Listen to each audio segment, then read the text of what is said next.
نہیں پتا انہیں. لیکن قرآن ایک ایسی کتاب ہے کہ جس میں ذرہ برابر بھی کوئی شک نہیں ہے. سورہ ہجر آیت نمبر 9 میں اللہ تعالیٰ فرماتے ہیں کہ اِنَّا نَحْنُ نَزَّلْنَا الذِّكْرَ وَإِنَّا لَهُ لَحَافِظُونَ. یہ ذکر جو ہم نے نازل کیا ہے اِنَّا لَهُ لَحَافِظُونَ، اس کے محافظ ہم خود ہی ہیں، یعنی اس کی حفاظت کی ذمہ داری اللہ تعالیٰ نے از خود لے لی ہے، اس لیے اس میں ذرہ برابر بھی کوئی شک نہیں ہے. اس کے بعد اللہ تعالیٰ فرماتے ہیں ہدی للمتقین، اس میں متقین کے لیے ہدایت ہے. تقوی کیا چیز ہے؟ تقوی دل کی کیفیت کا نام ہے. اللہ کے رسول نے فرمایا التقوی ہا ہنا، تقوی یہاں ہے. کس کے اندر کتنا تقوی یہ صرف اللہ کو معلوم ہے. اللہ ہی بہتر جانتا ہے کہ کس کا تقوی کتنا ہے، کیونکہ ہم ظاہر کے مکلف ہیں، باطن نہیں جانتے ہیں. لہٰذا اب یہ کوئی انسان سوچے تقوی ہمارے پاس آئے گا پھر ہم اس کو اختیار کریں گے، تو ایسا بالکل بھی نہیں ہے. تقوی حاصل کرنے کے لیے ہمیں کوشش کرنی پڑے گی، ہمیں لگن دکھانا پڑے گا، تو پھر اللہ کی مدد آئے گی، اللہ تعالیٰ ہماری مدد کریں گے، اور پھر اس کے بعد ہم متقی پرہیزگار ہو جائیں گے. تو ہمیں پہلے کوشش کرنی پڑے گی، جیسے حضرت سلمان فارسی رضی اللہ عنہ نے کیا. یہ صحابی رسول ہیں. پہلے یہ آتش پرست تھے، یہ آگ کی پوجا کیا کرتے تھے. پھر اس کے بعد انہوں نے اس کو چھوڑ کر یہودیت اپنائی، پھر اس کو بھی چھوڑ کر عیسائیت اپنائی. پھر اس کے بعد ان کو پتہ چلا ایک نبی آئے ہیں اور ایسی سی باتیں بتا رہے ہیں. پھر انہوں نے عیسائیت چھوڑ کے اسلام میں آنے کے لیے پہلے اسلام کو سیکھا، پھر اس کے بعد انہوں نے اسلام کو اپنایا اور وہ صحابی رسول ہو گئے. تو یہ اتنی ساری کوشش کرنی پڑتی ہے، اتنی محنت کرنی پڑتی ہے، تب کہیں جا کر تقوی ملتا ہے ہمیں. اور یاد رکھیے کہ تقوی ہدایت جو ہے وہ صرف اور صرف اللہ کی کتاب میں ہے، اس کے علاوہ کسی بھی کتاب میں ہدایت نہیں ہے. آج ہم ادھر ادھر کامیابی تلاش کرنے کے لیے ادھر ادھر کی کتابیں ٹٹولتے ہیں، ادھر ادھر جا کر ہم اپنی کامیابی حاصل کرنے کی کوشش کرتے ہیں، ان سے چیزیں مانگتے ہیں، جبکہ اللہ تعالیٰ نے ہدایت جو ہے وہ قرآن میں مضمر کر دیا ہے. قرآن میں ہی ہدایت کا راز پوشیدہ ہے.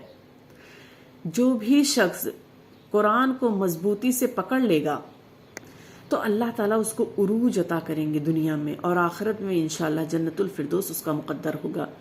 لیکن جو قرآن کو چھوڑ دے گا، قرآن کو نہیں تھامے گا، تو دنیا میں تو ذلیل و خوار ہوگا ہی ہوگا، آخرت بھی اس کے ہاتھوں سے نکل جائے گی.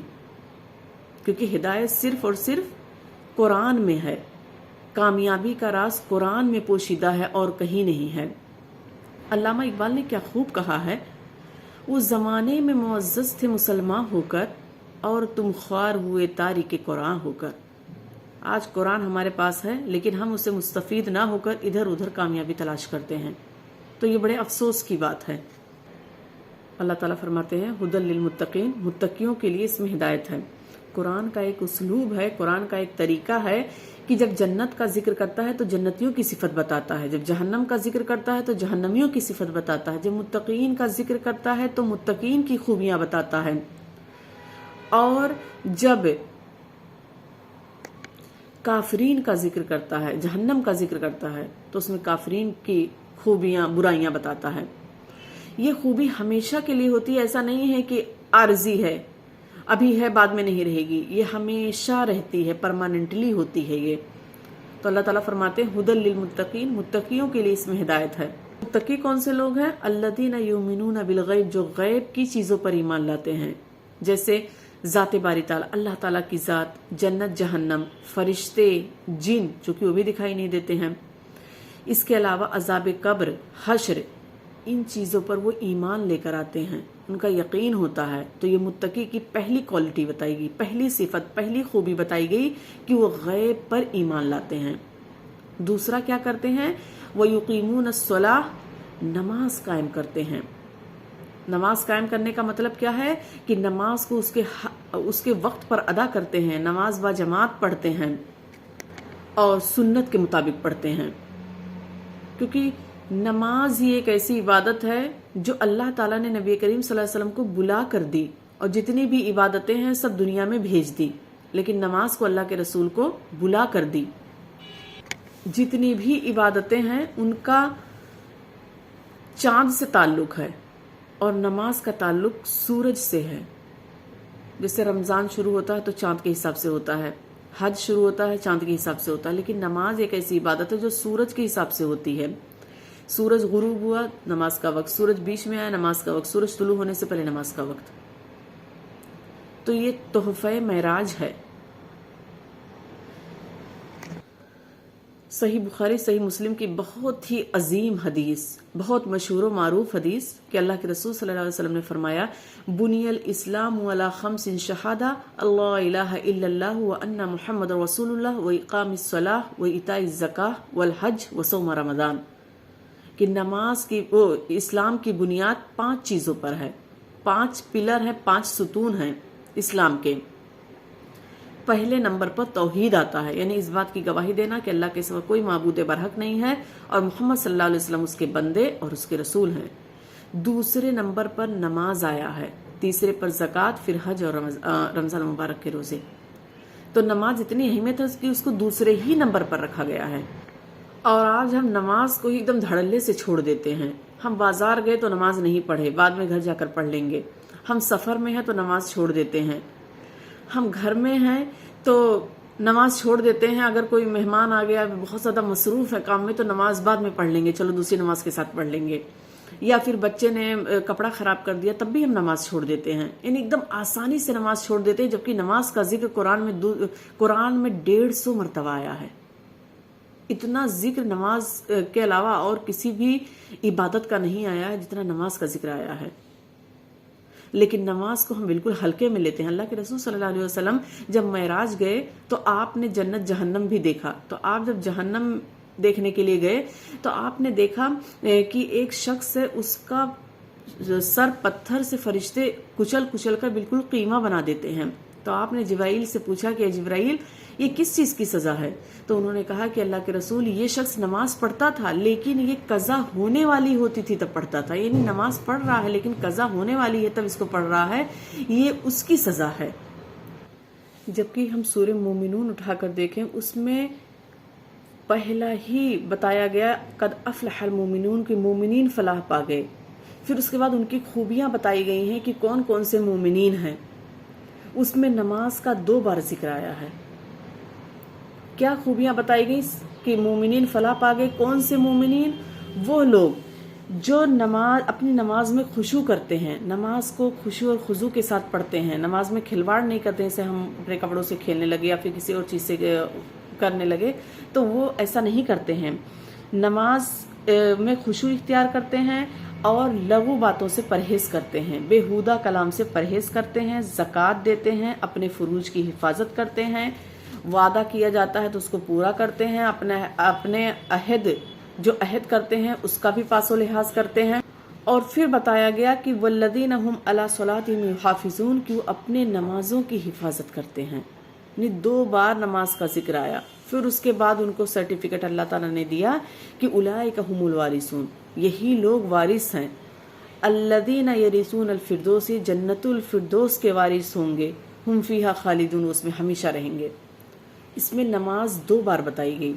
اور نماز کو ہم آرام سے چھوڑ دیتے ہیں، ہمیں ذرہ برابر بھی ڈر خوف نہیں رہتا ہے. جبکہ مومن کی دوسری ہی صفت غیب پر ایمان لانے کے بعد نماز قائم کرنا ہے. وہ نماز کسی بھی حالت میں نہیں چھوڑتے ہیں، کیونکہ نماز چھوڑنا ہی نہیں ہے کسی بھی حالت میں. چاہے وہ انسان بالکل مرض الموت میں ہو، اگر وہ ہوش و حواس میں ہے تو وہ نماز اس کے اوپر فرض ہے، اس کو واجب ہے، اس کو ادا کرنا ہے، چاہے وہ کیسے بھی کر کے کرے. اتنی سہولت اسلام نے دی ہے کہ آپ نماز کھڑے ہو کر پڑھے اگر طاقت آپ کے اندر ہے. اگر نہیں طاقت ہے کھڑے ہو کر پڑھنے کی تو بیٹھ کر پڑھو، بیٹھ کر بھی نہیں ہے تو لیٹ کر پڑھو، لیٹ کر بھی نہیں ہے تو اشارے سے نماز پڑھو، لیکن نماز نہیں چھوڑنا ہے. اور آج ہم دیکھتے ہیں کہ نماز آرام سے لوگ چھوڑ دیتے ہیں اور اپنا نام عبداللہ عبد الرحمن بتاتے ہیں. تو یہ کیسے مسلمان ہیں ہم؟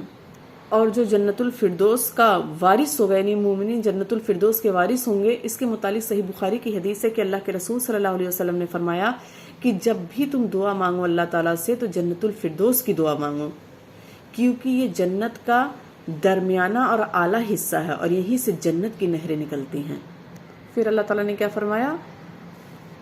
وَمِمَّا رَزَقْنَاهُمْ يُنْفِقُونَ، کہ اور جو کچھ بھی ہم نے ان کو دیا اس میں سے خرچ کرتے ہیں.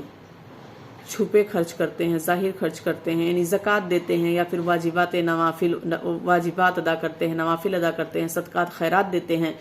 مطلب جو بھی ہم نے ان کو دیا ہے وہ اس میں سے خرچ کرتے ہیں۔ سورہ مزمل آیت نمبر 20 میں اللہ تعالیٰ فرماتے ہیں وَأَقِيمُوا الصَّلَاةَ وَآتُوا الزَّكَاةَ وَاقْرِضُوا اللَّهَ قَرْضًا حَسَنًا، کہ نماز قائم کرو، زکوٰۃ دیتے رہو، وہ قرضاً حسنا، اور اللہ تعالیٰ کو بہترین قرض دو۔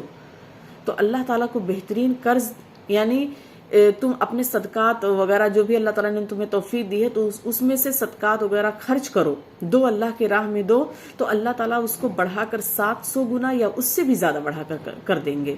تو اس کو قرض حسن کہا گیا ہے۔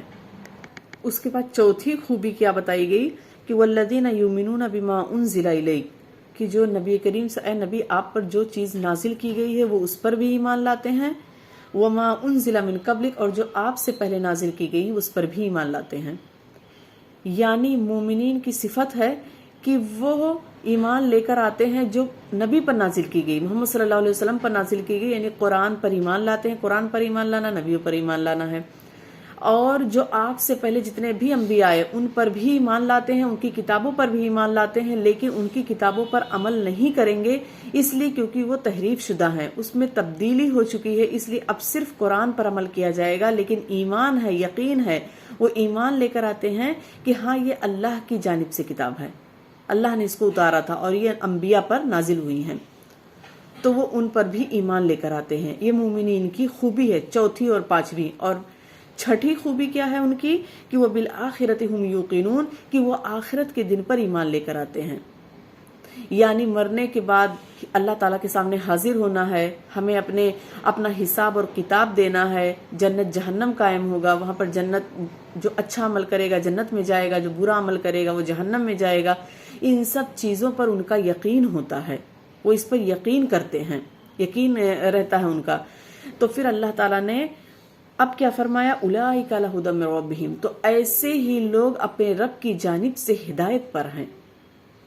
یعنی وہ لوگ جن کے اندر یہ کوالٹی پائی گئی، یہ خوبیاں پائی گئی، پہلی کیا چیز کہ وہ غیب پر ایمان لاتے ہیں، دوسرا نماز قائم کرتے ہیں، تیسرا جو بھی اللہ تعالیٰ نے ان کو دیا اس میں سے خرچ کرتے ہیں، چوتھی خوبی کیا ہے کہ محمد صلی اللہ علیہ وسلم پر جو بھی چیز کتاب نازل کی گئی اس پر ایمان، پہلے انبیاءوں کی کتب پر ایمان، انبیاء پر ایمان، اور چھٹی کیا چیز ہے کہ وہ آخرت پر بھی یقین کرتے ہیں، رکھتے ہیں۔ تو یہی لوگ جو ہیں وہ اللہ کے نزدیک، تمہارے رب کے نزدیک یہی لوگ کامیاب ہیں۔ سورہ بینہ میں مومنین کی خوبی کیا بتائی گئی؟ آیت نمبر 7 اور 8 میں اللہ تعالیٰ نے کیا فرمایا کہ جو لوگ ایمان لائے، اور ایمان کے ساتھ شرط ہے نیک عمل، جو لوگ ایمان لائے اور نیک عمل کیے تو اولئک ہم خیر البریہ، وہ بہترین مخلوق ہیں۔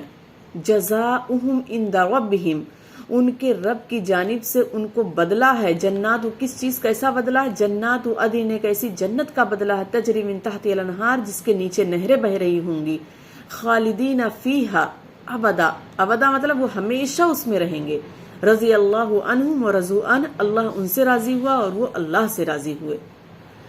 ذالک لمن خشی ربہ، یہ ہر اس شخص کے لیے ہے جو اپنے رب سے ڈرے۔ تو متقین کیا کرتے ہیں، مومنین کیا کرتے ہیں؟ وہ اللہ تعالیٰ سے ڈرتے ہیں۔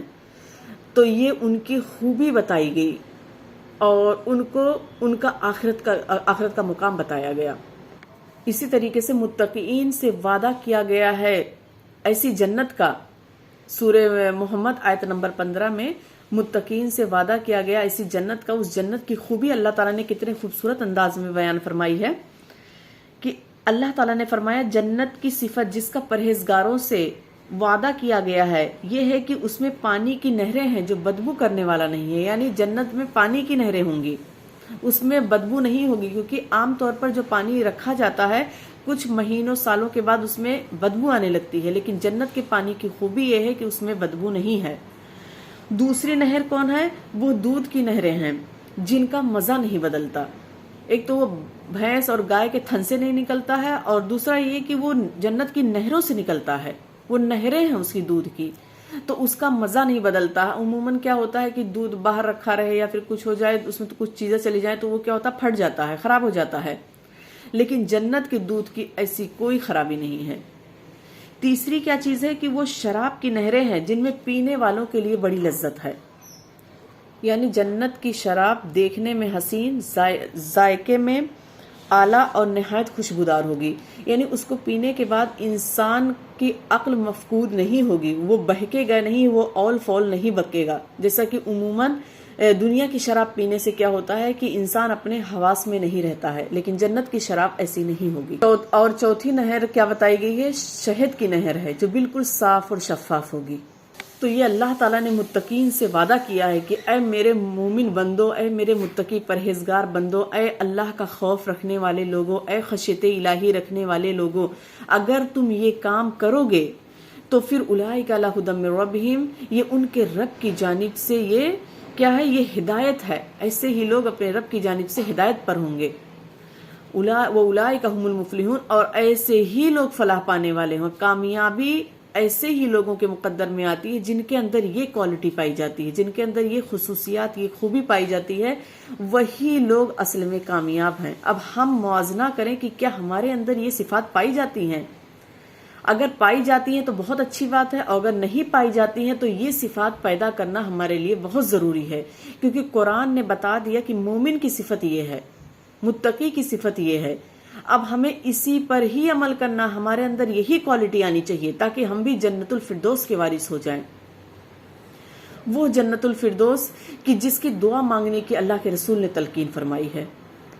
لہٰذا اللہ تعالیٰ سے دعا ہے کہ اللہ تعالیٰ ہمیں متقین میں شامل کر لے، ہمارے اندر یہ ساری خوبیاں آ جائیں جو ایک متقی، ایک مومن کے اندر خوبیاں پائی جاتی ہیں۔ اللہ تعالیٰ ہمارے اندر بھی وہ خوبیاں ڈال دے۔ آخر میں اللہ تعالیٰ سے دعا ہے کہ اللہ تعالیٰ ہماری دعاؤں کو قبول کر لے، ہمیں متقین میں شامل کر لے تاکہ جنت الفردوس ہمارا مقدر بن جائے۔